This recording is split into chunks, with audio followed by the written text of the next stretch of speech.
کرنا آتا ہے. تو وجنا عن الفحشاء والمنکر، منکرات، غصے کی انتہا کے نتیجے میں، افراط کے نتیجے میں جو انسان اعمال کا ارتکاب کرتا ہے اس کو منکرات کہتے ہیں. یعنی غصے کی وجہ سے جو اس کے اعمال سرزدہ ہوں گے وہ سارے منکرات میں آتے ہیں. اور تیسری، انسان میں ایک قوت وہمیہ ہے، وہم. بندہ یہ سمجھنے لگ جاتا ہے پتہ نہیں میں کیا بلا بن گیا ہوں، جو میں پتہ نہیں کیا شے ہوں، ساری کائنات میرے قدموں کے نیچے ہے، میں ساروں کو روند ڈالوں جیسے میں مرضی کروں، مجھے کون روکنے والا ہے، تو نہیں جانتا کہ میں کون ہوں. یہ غلط فہمی لے کے بیٹھ گئی ہے. تو کسی درویش سے بادشاہ نے پوچھا تو نہیں جانتا کہ میں کون ہوں؟ تو اس نے کہا میں جانتا ہوں تو کون ہے. اس نے کہا کیا جانتا ہے؟ اس نے کہا کہ تیرا آغاز ایک نجس قطرے سے ہے. تیری ابتدا جو ہوئی، تیرے وجود کی ابتدا ایک نجس قطرے سے ہوئی. اس وقت تیرے پیٹ میں چھرا مار کے تو اندر سے جو کچھ نکلے گا سوائے غلاظت کے کچھ نہیں نکلے گا. وہ تیرا ماضی تھا، یہ تیرا حال ہے. اور مستقبل، تو نے مرنا ہے تو تمہیں قبر کا 2 گز کا ٹکڑا ملنا ہے یا تیری لاش کو کتوں نے کھانا ہے، یہ تمہیں پتہ نہیں ہے. یہ تیرا ماضی، حال اور مستقبل ہے. تو اس کو میں جانتا ہوں. تو کس چیز کی کہ میں کیا بلا ہوں؟ تو یہ ایک وہم ہے انسان میں کہ میں پتہ نہیں کیا شے بن گیا ہوں. بس اس وہم میں پھر وہ ظلم و زیادتی کرتا ہے، سرکشی کرتا ہے کہ مجھے کون روک سکتا ہے، مجھے میرا ہاتھ کون روک سکتا ہے، میرے ظلم کون روک سکتا ہے. آپ کو ہر طرف جو ظلم و زیادتی اور استبداد کا عالم نظر آتا ہے، یہ اس قوت وہمیہ کا نتیجہ ہے. تو اللہ رب العزت نے اسی آیت میں فرمایا وَجَنْهَا عَنِ الْفَحْشَاءِ وَالْمُنْكَرِ وَالْبَغْيِ، اس سرکشی سے بھی روکتا ہے. ان تینوں قوتوں پر اگر کنٹرول کر لیا جائے تو ایمان کا نور من میں داخل ہو جائے گا. 3 چیزوں کے کرنے کا حکم دیا، 3 چیزوں سے روکا. اگر یہ 3 چیزیں بندہ مومن کی نگاہوں کے سامنے رہیں تو نہ وہ زنا کا ارتکاب کر سکتا ہے، نہ اس کا سوچ سکتا ہے، بلکہ وہ عزتوں کا محافظ بنتا ہے. منکرات کے قریب نہیں جاتا کہ یہ تو غصے کے نتیجے میں ہیں اور میرے مالک نے اس پر کنٹرول کرنے کا مجھے حکم دیا ہے، اور میں اس کے نتیجے میں جو کام بھی کروں گا تو وہ اعتدال سے ہٹ جانے کی شکل ہوگی. تو تاجدار کائنات صلی اللہ علیہ وسلم سے کسی صحابی نے پوچھا یا رسول اللہ مجھے نصیحت فرمائیں، مختصر سی نصیحت فرمائیں. آپ نے فرمایا غصہ چھوڑ دو. اب یہ غصہ چھوڑ دو بظاہر تو یہ ایک جملہ ہے، لیکن یہ پوری زندگی کا نچوڑ ہے. جو بندہ تحمل بردباری کو اختیار کرتا ہے اور غصے کو ترک کر دیتا ہے، یہ اللہ کی ذات کو بڑا محبوب ہے. تاجدار کائنات صلی اللہ تعالی وسلم نے اپنے ایک صحابی کو فرمایا فیک خصلتان، تیرے اندر 2 خصلتیں ہیں، یحبہم اللہ و رسولہ، جنہیں اللہ اور اس کا رسول بہت پسند کرتے ہیں.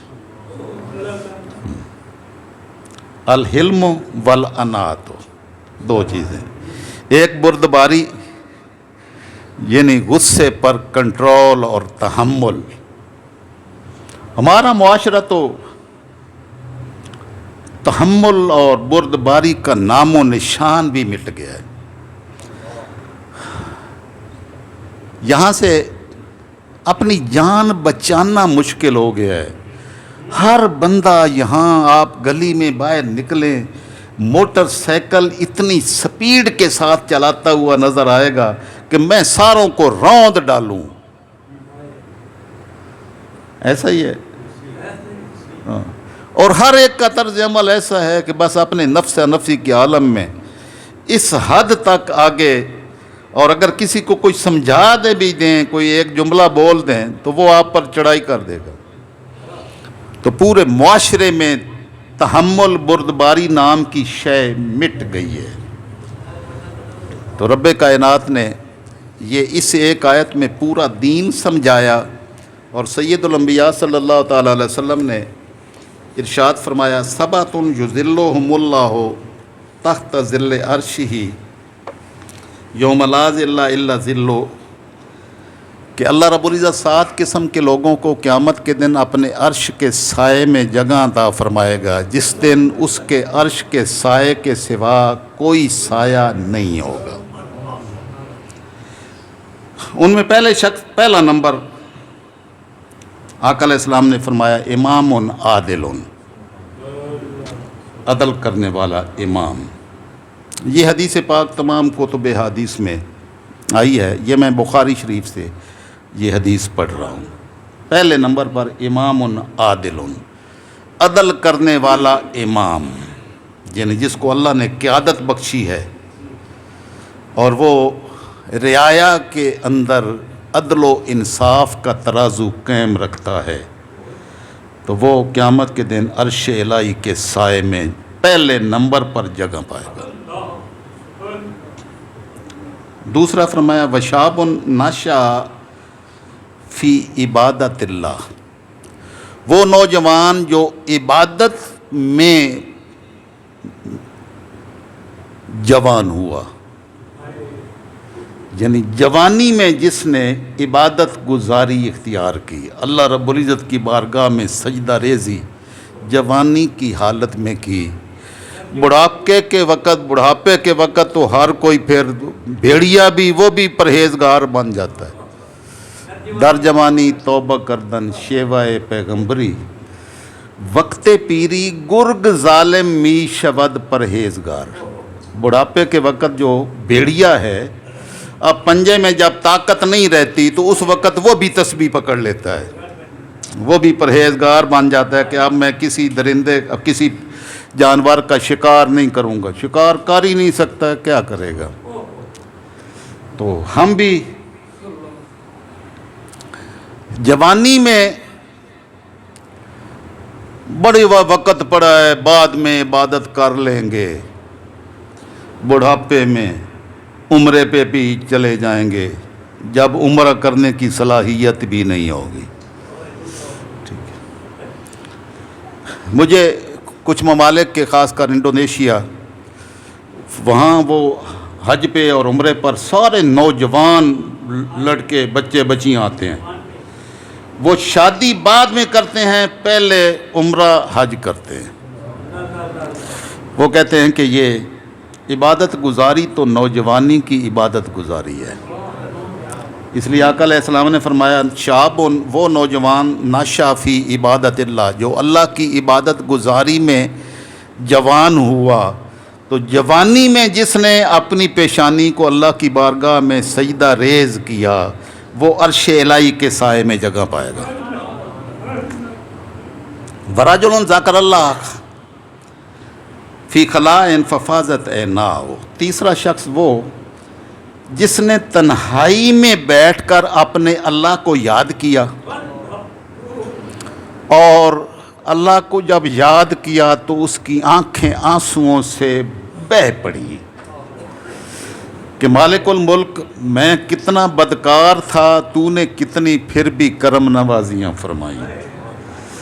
تو تنہائی میں بیٹھا ہوا شخص جب اپنے کرتوت بھی دیکھتا ہے اور مالک کی پھر بھی کرم نوازیاں اس پر جاری رہتی ہیں، تو آنکھیں پھر برداشت نہیں کر سکتی، وہ آنکھیں چھلک پڑتی ہیں۔ تو آقا علیہ الصلوۃ والسلام نے فرمایا تیسرا وہ شخص جو تنہائی میں اپنے اللہ کو یاد کرے اور رو پڑے تو اللہ اس کو اٹھا کر عرش الہی کے سائے میں جگہ دے دے گا۔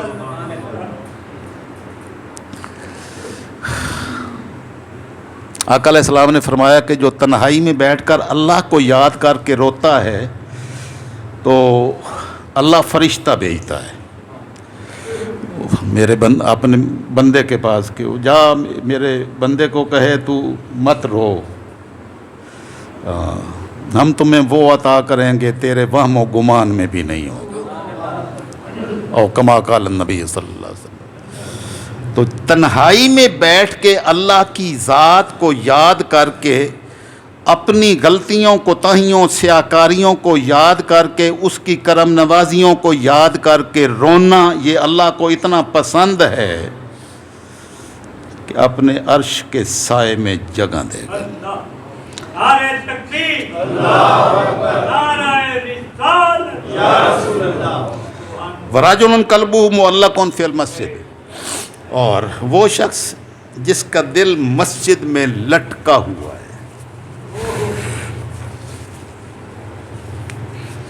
یہ پنکھا لٹکا ہوا ہے، مسجد سے باہر جاتا ہے، ادھر ہی رہتا ہے۔ تو آقا علیہ السلام نے فرمایا جس شخص کا دل مسجد میں لٹکا ہوا ہے وجود باہر چلا بھی جائے تو دل ادھر رہتا ہے، تو وہ باہر جائے تو سکون محسوس کرے گا، دل اگر ادھر ہو تو وہ پھر واپس آئے گا ادھر، دل پھر جسم میں داخل ہوگا تو سکون آئے گا۔ تو آقا علیہ السلام نے فرمایا جس کا دل اتنا مسجد سے لگتا ہے کہ مسجد سے باہر مچھلی کی طرح تڑپتا ہے، اور جو ہی اذان کی آواز آتی ہے اللہ اکبر اللہ اکبر، تو وہ بندہ دوڑا چلا آتا ہے کہ میرے رب کا بلاوا آیا ہے، اور اس کو آ کے سکون مسجد میں پھر ملتا ہے جہاں اس کا دل چھوڑ کے گیا تھا۔ تو آقا علیہ السلام نے فرمایا چوتھا وہ شخص ہے جس کو اللہ جو مسجد کے ساتھ پیار کرتا ہے، جہاں عبادت گاہ ہے، جہاں جا کے وہ اپنے جبین نیاز کو اللہ کی بارگاہ میں سجدہ ریز کرتا ہے، اس کے ساتھ پیار کرنے والے شخص کو مالک الملک کو اٹھا کے اپنے عرش کے سائے میں جگہ دے دے۔ ورجلان تحابا فی اللہ، اور دو بندے جو آپس میں ایک دوسرے کے ساتھ پیار صرف اللہ کی رضا کی خاطر کرتے ہیں کہ یہ بندہ مومن ہے میں اس کے ساتھ پیار کروں گا، تو دو بندے آپس میں صرف اللہ اور رسول کی خاطر ایک دوسرے سے پیار کرتے ہوں، کوئی اور مالی منفعت درمیان میں نہ آتی ہو، اور ایک دوسرے کی خیر خواہی، ایک دوسرے کے ساتھ محبت، ایک دوسرے کے ساتھ پیار محض اللہ رسول کی رضا کی خاطر کرتے ہوں، تو مالک الملک نے فرمایا کہ اگر وہ ایک مشرق میں رہتا ہے ایک مغرب میں رہتا ہے تو قیامت کے دن ہم دونوں کو اکٹھا کریں گے اور کہیں گے عرش الہی کے سائے میں آ جاؤ، کہ تم نے میری خاطر ایک دوسرے سے پیار کیا تھا، ہم تمہیں ملا بھی دیں گے اور ملائیں گے بھی اپنے عرش کے سائے میں، اپنے سائے میں رکھ کر تمہیں ملائیں گے۔ آپ لوگوں کے ساتھ پیار میرا اسی اللہ اور اس کے رسول کی رضا کی خاطر ہے۔ مجھے 40 سال ہو گئے، جو مزہ مجھے یہاں آپ لوگوں میں بیٹھ کر آتا ہے وہ مجھے یہ کیفیت کسی اور جگہ ملتی نہیں ہے، تو میں یہاں اپنی بیٹری چارج کرنے کے لیے اللہ رسول کی باتیں سنانے کے لیے آپ کے پاس حاضر ہوتا ہوں، تاکہ وَرَجُلٌ دَعَتْهُ امْرَأَةٌ ذَاتُ مَنْصَبٍ وَجَمَالٍ، وہ شخص جسے بڑے منصب و جمال والی عورت نے دعوت گناہ دی، قال انی اخاف اللہ، اس نے کہا کہ نہیں میرا رب دیکھ رہا ہے، میرا رب دیکھ رہا ہے، اس نے مجھے اس سے منع کیا ہے، میں اپنے مالک کی ناراضگی مول لے کر یہ کام نہیں کر سکتا۔ تو رب ذوالجلال اس بندے کو فرمائے گا کہ تو نے میری خاطر ہر منصب و جمال کو ٹھکرا کر اپنی خواہشات پر کنٹرول کیا، آ تو میرے عرش کے سائے میں۔ وَرَجُلٌ تَصَدَّقَ بِصَدَقَةٍ، ایک شخص جس نے صدقہ خیرات کیا، نفلی صدقہ خیرات کیا، یعنی لوگوں کی مدد کی۔ لوگوں کی مدد دکھانے کی خاطر نہیں کی، اپنے رب کو راضی کرنے کی خاطر کی، کیونکہ ہم زیادہ دکھانے کی خاطر زیادہ کرتے ہیں، اس کو دکھانے کے لیے کم کرتے ہیں۔ تو اصل اس کو دکھانے کے لیے ہے، لوگوں کو دکھانے کے لیے تو یہ ہے ہی نہیں، کیونکہ جس کی نظر ادھر لوگوں کو دکھلاوے کی طرف چلی جاتی ہے، اس کے وہ سارے اعمال غارت ہو جاتے ہیں۔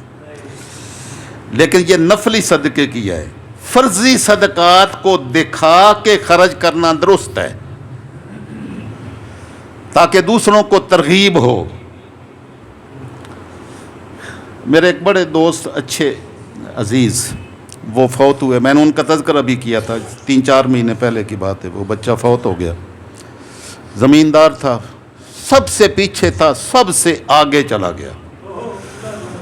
تو میرے ساتھ اس کا ذرا تعلق قائم ہوا، میں نے اس کو اس دین کی طرف لگایا۔ وہ یہ پیچھے طوفان آئے، بارشیں ہوئیں، تو میں نے اس سے ادھر فون کر کے پوچھا، تو کہنے لگا کہ میں اپنی گندم کی فصل تھی تو وہاں پر چکر لگا رہا تھا، تو میرے ڈرائیور نے کہا کہ لوگوں کے بڑے نقصان ہوئے ہیں، خان صاحب آپ کی تو فصل اسی طرح کھڑی ہے۔ تو میں نے کہا بھی وہ کیسے کھڑی تھی؟ کہتے ہیں میں عشر ادا کرتا ہوں، زمین کا جتنی فصل ہوتی ہے اس میں عشر ادا کرتا ہوں، اللہ نے میری حفاظت فرمائی۔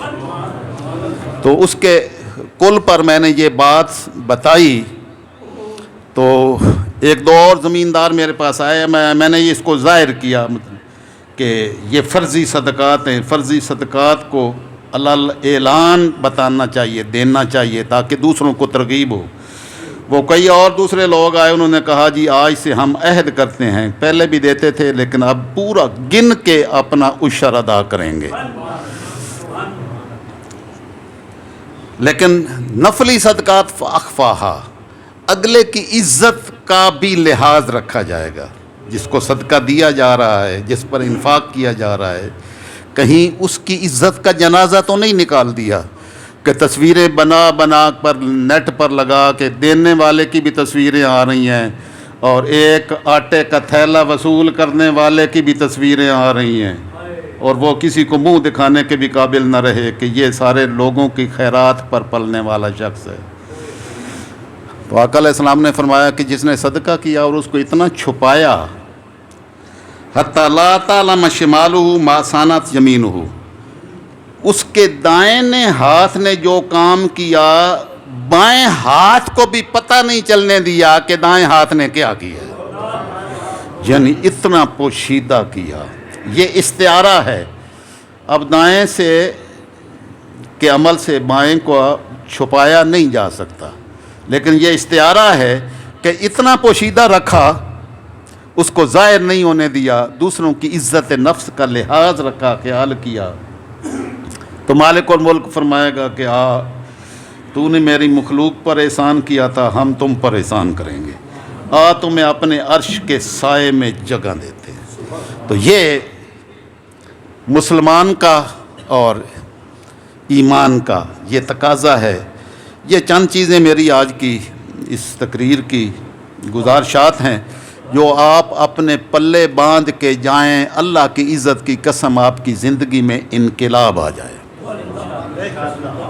اور یہ مالک الملک کا وعدہ ہے، یہ اللہ رسول کا وعدہ ہے، یہ میری بات نہیں ہے، یہ اللہ اور اس کے رسول صلی اللہ تعالی وسلم کی بات ہے۔ اور جو بھی اللہ اور اس کی رسول کی بات سے تعلق جوڑتا ہے، اس پر عمل پیرا ہوتا ہے، وہ کبھی بھی خسارے میں نہیں جاتا۔ ہم خسارے میں اس لیے جاتے ہیں والعصر ان الانسان لفی خسر، انسان یقیناً خسارے میں ہے، الا الذین آمنوا، سوائے ان لوگوں کے جو ایمان لائے، وعملوا الصالحات، اعمال صالحہ کیے، وتواصوا بالحق، حق کی وصیت، ایک دوسرے کو حق سمجھایا، حق کی ترغیب دی، وتواصوا بالصبر، اور صبر کا دامن تھامنے کا ایک دوسرے کو سبق دیا۔ یہ تین لوگ خسارہ پانے والوں سے بچ جائیں گے، اور جو ان تین میں نہیں ہوگا وہ نہ 3 میں ہوگا نہ 13 میں ہوگا، بس وہ خسارے میں ہوگا۔ اللہ رب العزت اپنے محبوب صلی اللہ علیہ وسلم کی عظمتوں کے صدقے تمام امت مسلمہ کو اپنی بارگاہ کی نسبت عطا فرمائے۔ وما علینا الا البلاغ۔